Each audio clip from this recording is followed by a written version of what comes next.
Ladies and gentlemen, welcome to the Rajas Kakasungura YouTube channel. A big thank you for each and every one of you for your continued support. It's breaking news and I was forced to come using an audio to give you information.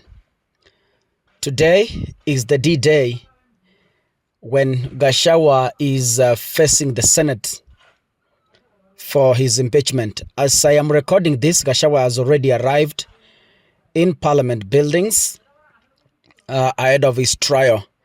And already the Speaker of the Senate, Amason Kingi, has already given a special notice informing senators of an upcoming motion of Gachagua's impeachment. Ladies and gentlemen, yesterday I had told you the courts will offer the same decision as the National Assembly. And there were petitions that were filed to block the Senate from proceeding with Gachagua's impeachment. This is after Paul Mwite, the senior counsel leading his legal team, had prayed the court to allow Martha Koome to set a 3-judge bench to determine whether the Senate is going to halt its process against the motion, against the impeachment motion.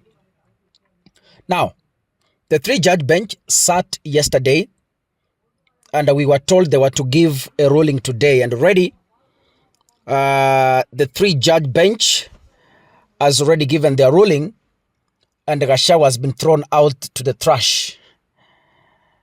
Gachagua's geese is already cooked na miti inateleza kila upande.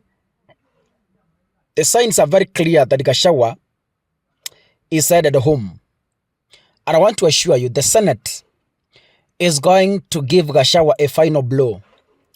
And to me, it seems like the center of Gachagua's impeachment will be at the center of his brother's property. Do you remember the case of the Kisii Deputy Governor, Dr. Monda? Dr. Monda had other accusations, but the rankles in his family ignited the senators' emotions, and they asked, if this man is able to discriminate his brother, how will he do to the citizens of Kisii who are not related by blood? So I want to tell you, the late brother's property, if at all Gachagua messed up with it, we shall listen to the proceedings, but I want to tell you, it will be the center of his impeachment. Now, the 3-judge bench, which was being presided by Judge Eric Ogola, Frida Mugambi, and Anthony Murima, they have today ruled that the Constitution outlined separation of powers, thus barring the High Court from stopping the Senate's proceedings. Remember, there were several petitions that were filed and they were consolidated to be decided by the 3-judge bench that Martha Koome appointed.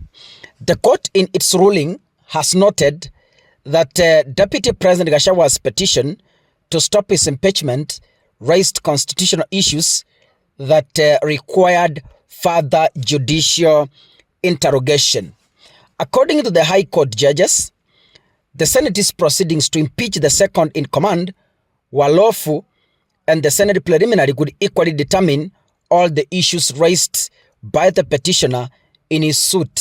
Ladies and gentlemen, remember, 2 days ago, the Speaker of the Senate, Amason Kingi, had already given directions and said clearly, he said, according to the Constitution, the courts cannot bar the Senate or the National Assembly from proceeding with an impeachment motion.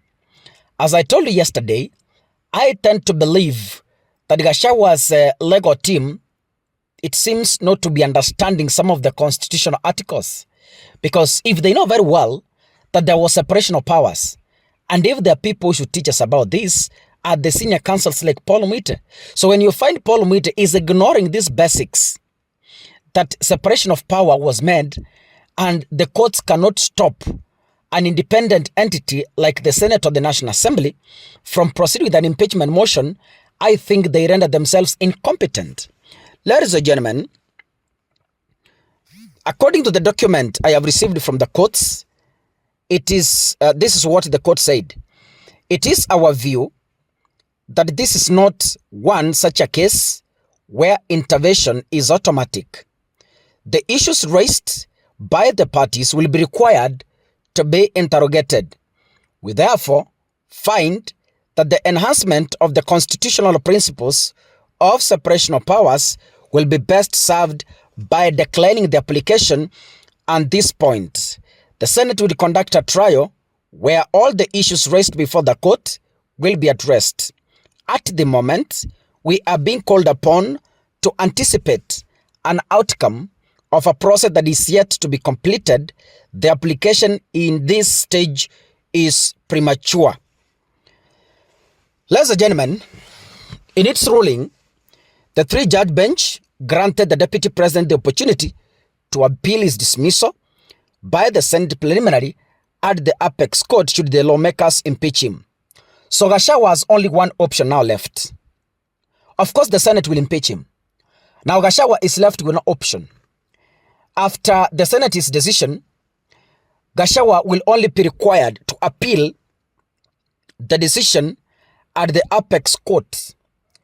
And we are waiting to see the outcome of this. The court also maintained that the embattled Deputy President will not only cease holding office once all the constitutional process, including the courts, were complete, including a determination of the appeal filed by Gachagua, if at all impeached. Ladies and gentlemen, yesterday, another court declined to stop the Senate's proceedings on the impeachment of the second in command, and Gachagua had to move to court seeking a conservatory order to stop his impeachment that is currently underway at the Senate. All eyes are at the Senate. Gachagua has already arrived. We will be seated the whole day, I think until midnight, to see how the process is going to proceed. And we shall see.